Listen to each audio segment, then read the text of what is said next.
Hey, Nora, Hey, Dad. you know what borders on stupidity? I don't know. Canada, Mexico and Canada. Canada and Mexico. What are we talking about this week? The United States of America.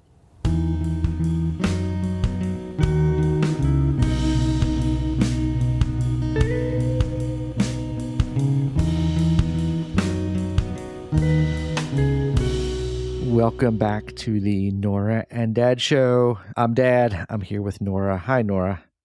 Hi, Dad. It's been a rough couple of weeks, don't you think? Oh, yeah. When we last left you, we said we'd recap the election when we next chatted, and I honestly thought it was going to be a happy, joyous recap, not a fucking funeral, but it sure feels like a funeral. Yes, it does. So things did not go how we wanted them to go election wise. And so I thought it maybe made sense just to check in, just to kind of see how you're doing and how you're processing everything. That's all you got? I can't sleep. Seriously? Yeah. Still? I've gone to bed probably around 3 a.m. for the past 2 weeks. So what is keeping you up? I don't know. I just know it's his fault because it wasn't a problem until he was elected. Well, he's not in office yet, so Yeah, but he was elected. So you should still be able to get 2 more months of quality sleep before all hell breaks loose when he gets sworn into office? No? No? I don't know. You don't know? So I guess what is it about the next 4 years that has you scared so much? Everything. Well, can you be a little more specific? Because that doesn't make for a very engaging listen for our listeners. That's fair. Everyone that he's appointing in office is not great. They're not fantastic. I should have added... They're the farthest thing from great, actually. I should have added a trigger warning at the top that if you voted for Trump or lean that way politically, this might not be your episode, but I frankly don't really care, I guess, if I upset people at this point. I don't care how people lean politically. I feel this election was different. It didn't have to do with politics. It had to do with values. It was a values election, and our country failed the test. Like, big time failed the test. Yeah, like big time failed the test. There are literally Nazis marching down the streets in Columbus. Yeah. Isn't that crazy? Yeah, that is really crazy. Yeah, that is insane that there are people with... And let me add, if you're going to march down the street with a Nazi flag, at least have the balls to show your face and let us know who you are. Don't be a coward. Show us who you are, right? They don't want people to know. Yeah, because they're going to get doxxed and they'll end up losing their jobs and other things. But then maybe if you're worried about losing your job because you're a Nazi, maybe you need to rethink your values. There's that one dude who's saying awful things on Twitter, and someone burnt his house down. Oh, that might not be appropriate. Oh, he was saying he's the person that started the "Your Body, My Choice." His house got burned down? Yeah. I know people were going to his house. So I know he pepper sprayed someone who was knocking on his door. Oh, I saw a clip. I don't really check the accuracy of it, but there is a clip of someone's house on fire, and they said it was him. So maybe it wasn't, but... So you had said that he's not appointing, like, great people. So far, we have... for Elon Musk. We have for the Secretary of the Department of Government Efficiency, we have Elon Musk and Vivek Ramaswamy. For Secretary of Defense, we have a Fox News host who has maybe sexually assaulted someone and might be a Christian nationalist based on some of the tattoos he has. We have Tulsi Gabbard for Director of National Intelligence, who might be a Russian asset. We have Matt Gaetz, who definitely, allegedly, sexually had sex with an underage girl and paid for prostitutes and drugs at parties. I feel like I'm missing one of the stellar nominees. Oh, RFK Jr. Oh, how could I forget RFK? Jeez. And the man who wants to make polio great again by getting rid of vaccines and cancer research and other things. Oh, he also wants to get rid of pasteurized milk. Yeah. I don't drink milk anyway. All in all, not feeling great about the direction our country's headed for the next 4 years. I want to leave, but I also need to work, and I can't do that from anywhere but here. So it makes the leaving part a little complicated. But you can't be an international beer lawyer? No, I can't be an international beer lawyer. I need You gave your card to that one place in I know Azores. that was just more of a hot funny. No, I'm licensed in Ohio. I can only practice law in Ohio, and so I'm not sure what the rules are and when there's like immigration laws, right? So you can't just go work in a different country. You need to get visas and be authorized to work and other Well, things. I can get a student visa. Well, you could. It's much easier for you to go overseas than Well, for me to go overseas. I finished my grant Oh, did you? proposal. Oh, Yes. that's for you. I'm presenting it on Friday. Oh, that's for your exchange thing. Yeah. So excuse me, how do you know how much the grant is for, or is it? They have, I think, $100,000 per year to give away. Wow. So so my grant and all of this, like some of the costs are, actually most of them are finite, but like the flights, I don't know how you find flights because I didn't do a very good job. Google Flights. That's what I did. And it was, my flight to Marseille was $1,600. Yeah, flights are expensive. For me to be there for 8 weeks, and their program is $15,000. But you can apply now for grants for a program you're not doing until next summer? No. Okay. I have to wait until fall or spring of my sophomore year or junior year, depending on when I want to go. So why did you do the proposal so early then? It was an assignment. Oh, so you're presenting it to your class.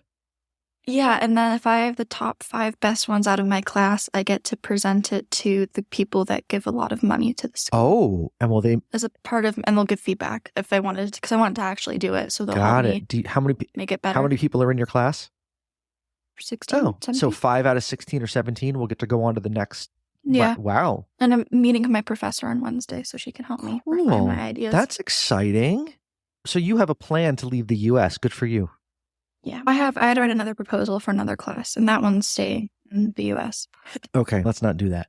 So we're not feeling great about the cabinet appointments. I know you're not feeling great about reproductive health and women's health issues. Yeah. Are you concerned that medications might be banned and other things, you won't have access to certain things that you might I really hope need? not, because I do like my birth control. Helps me not be crazy. I don't know. Helps regulate my hormones I need. Yes. With my PCOS. So maybe, but that might, we might be going to Mexico for flu vaccines and I need to get mine. I need to get mine sooner rather than later. Do. You know what? I'll do it when I'm home.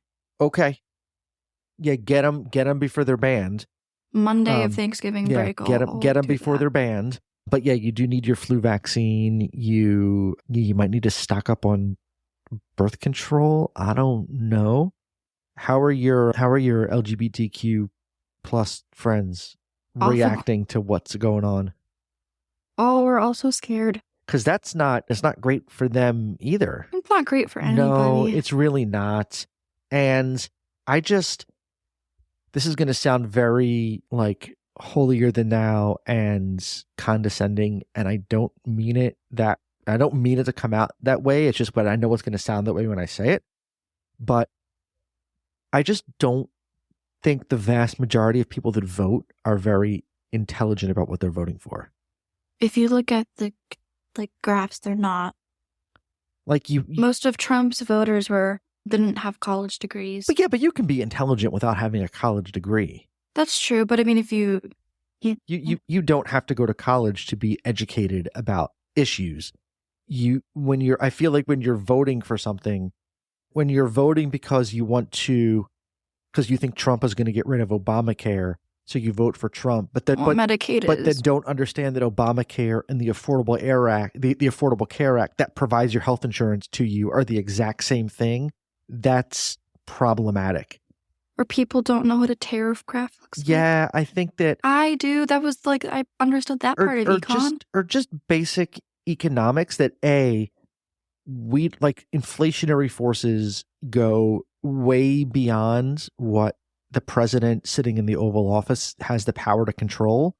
And that the reality is that if anyone is to blame for the inflation that we're feeling now or have felt for the past few years, it's way more Trump than Biden, since they're a result of COVID when he was president. And so the inflation was a reaction to the policies that he made during COVID.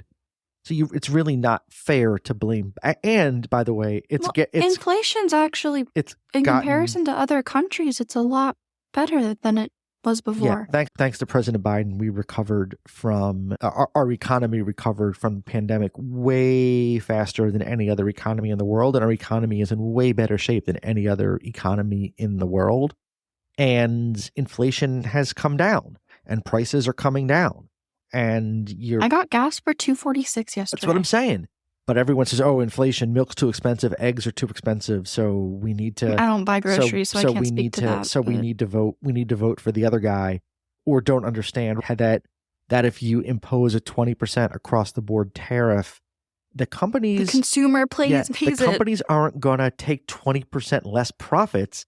They're just going to pass it right on to the consumers, which is going to cause inflation to go right back up, because we're all going to pay 20% more for everything that comes out of the U.S. or comes from outside the U.S. Which is like everything. And if you require Apple to make their iPhones inside the U.S., they're going to cost $10,000 because our wages are so much higher than what the wages are overseas.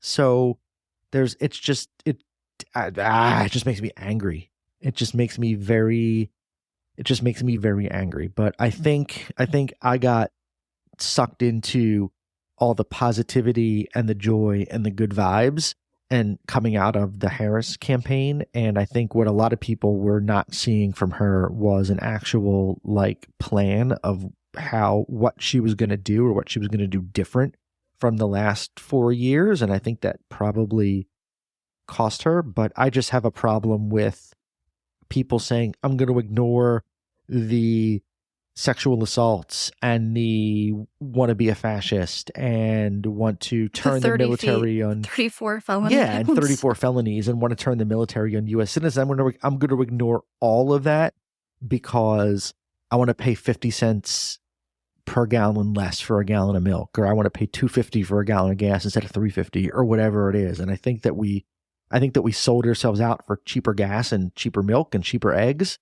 And we've overlooked the values that are supposed to make this country what it is. And we are now going to find out over the next 4 years, we're going to find out just how smart, I think, Thomas Jefferson and James Madison and Ben Franklin and all those people were when they wrote our Constitution and drew up our government, because it is going to be tested over the next 4 years. And I don't know what our country looks like on the other side. I know that there's a whole lot of people that are really comfortable with a less democratic, more fascist regime of government that I'm just not comfortable with. I don't think you should be comfortable with. I don't want to have to worry about, am I going to get, do I think the police are going to be kicking down my door because we're recording this podcast? I doubt it. Do I think that there is a remote possibility that the IRS might say, oh, we're gonna audit people whose express views that we think are run contrary to? That wouldn't surprise me. I'm very vocal in my opinions, and certainly I don't have the millions of followers that some people do, but I'm not shy about expressing what I think is right and wrong. And I certainly hope the jackboots don't come kicking down my door. I hope not. And I get dragged off to some forced labor camp to get reprogrammed. Yeah, I don't know. That's fear mongering. It's not going to happen. Probably not. You think that's fear mongering? I do. Okay. I was talking to my friends about this. I don't know. I'm just trying to stay optimistic because it makes me feel better. I'm hoping that what you said, what the government currently has put in place, what the Constitution has, the president doesn't have a lot of power. But he's testing it, though. I think part of the philosophy of him in nominating people like Matt Gaetz and RFK Jr. is to test whether the Senate is going to go along with what Trump wants to do, or whether the Senate's going to push back. And I really hope to God they push back, but I got to be honest with you, I haven't seen a lot out of the Republicans in the last 8 years that gives me any hope that they have any semblance of a backbone.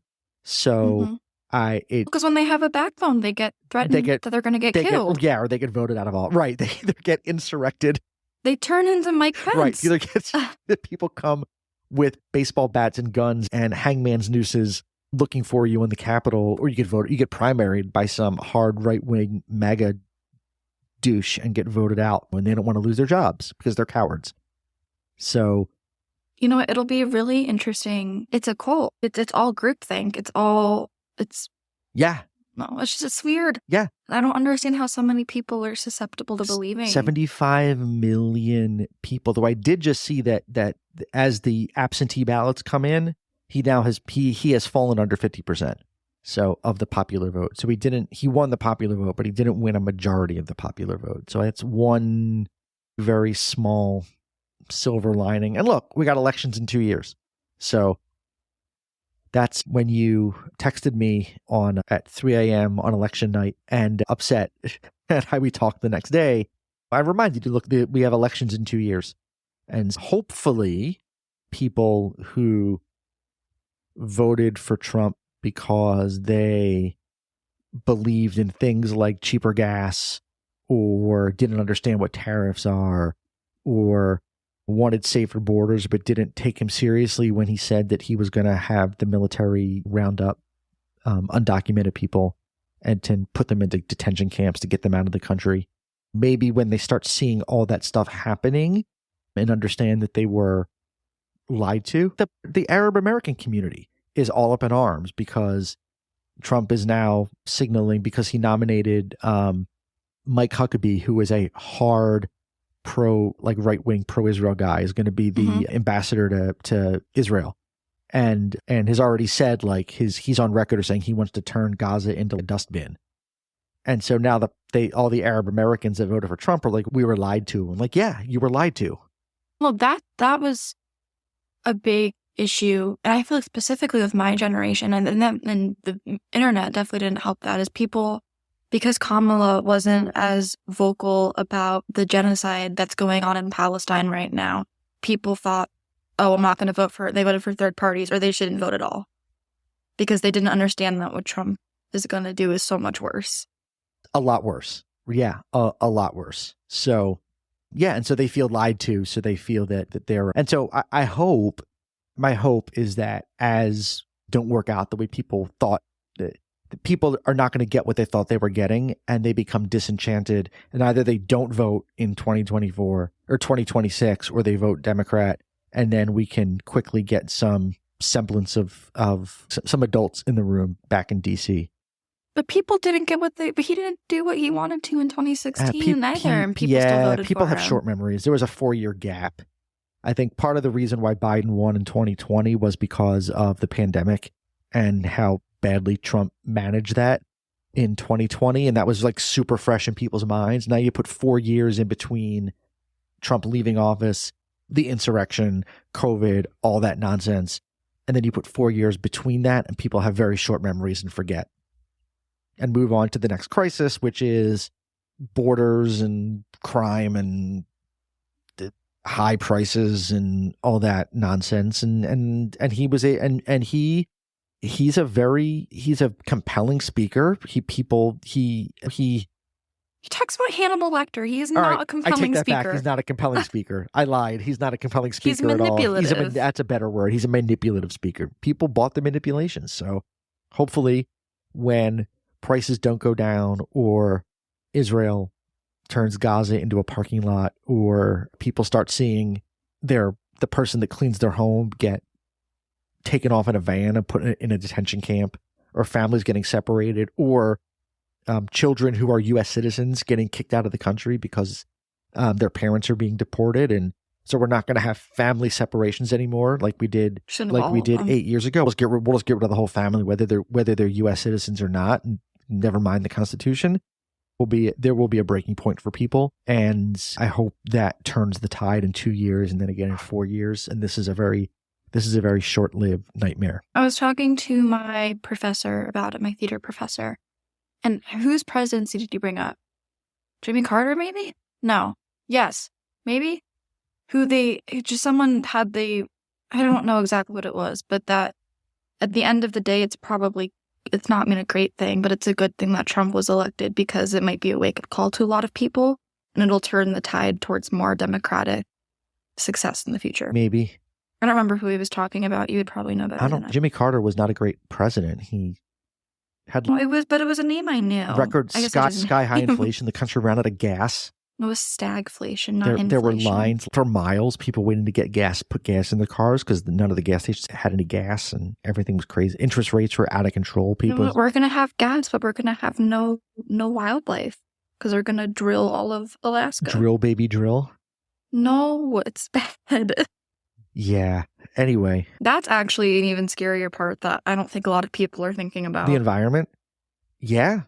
We've run out of time to fix it. We have. So it's only going to get worse from here. And there's a reason why it was still like 70 degrees last week. So Snow is coming. Yeah. All right. This was not the most uplifting episode that we've recorded. No, it wasn't. That's okay though. When we come back, we can talk about Thanksgiving.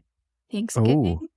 We might have to push back a week because I think the next week we'd be recording is my finals week. And I may want to focus on my finals. We'll see. We will. Or we can record in advance. We will figure it out. And then we have to do a London episode after our trip to London. We got some stuff coming up to look forward to. I mean, it's not... I'm excited for all of my classes next semester. So it's not all bad. We got to go down last weekend and listen to your lovely choir concert. We're going to see Jack White. We are going to see Jack White, who's coming to Cleveland in April. See? There's all kinds of good stuff to look forward to. I've stopped watching the news because it's just too depressing for me. I've tuned out of... I was a CNN and like MSNBC junkie for the last 8 years, and I've turned... I haven't watched it since the election. I can't... Really? Yeah, I can't. It's too depressing. But yeah, we got stuff to look forward to. We got Thanksgiving. We got London. You have all your cool classes next semester. We got Jack White at the Agora in April. We have, you'll be home for the summer. You get to go back. Work again. Work with the littles. You'll have a bunch of gigs to play. I mean, make money. Yeah, so there are all kinds of good things to look forward to. And I think that the takeaway or the thought I want to leave you with is that these are everything that we've talked about for the last 20 or 25 minutes are all things we can't control. We exercise whatever control we could exercise on November 5th. It worked out for us like a giant steaming pile of shit. And we can't control what happens over the next 4 years. I have been working through my stages of grief. Right now I'm at anger, and I might stay there for the next 4 years and just stay angry, which is okay. I'm at acceptance. Because I can't accept it. I think I might just stay angry, and I'm okay with that. But I think I've accepted the fact that we're just going to have to roll with what happens, but I'm not happy about it. I'm going to be angry about it as all this stuff unfolds. But there's also no point in like driving yourself crazy over things you can't control. So I think we need to focus on the things that we have to look forward to, going to London for Christmas and going to see Jack White in April and having you home with us for a while over Thanksgiving and then winter break and then again in the summer. And we're going to make the best of what we can make the best of and look forward to sunnier days ahead. How's that sound? Works for me. Awesome. All right. On we go. All right. Anything else you want to say? Oh, all right. That's all I've got. That's all you got. We'll see everyone back in 2 or 3 weeks. We're not sure yet, but we will see everyone back either in 2 weeks or 3 weeks, depending on Nora's finals study schedule. And then maybe a break over winter break. Oh, like a podcasting break over winter break. I don't have to bring my ankle Yeah, home. we'll take a podcasting break over winter break for sure. All right. Have a great 2 weeks, everybody. Nora, I will see you in like less than a week. Yep. Rock on. All right. I love you, kiddo. Love you too.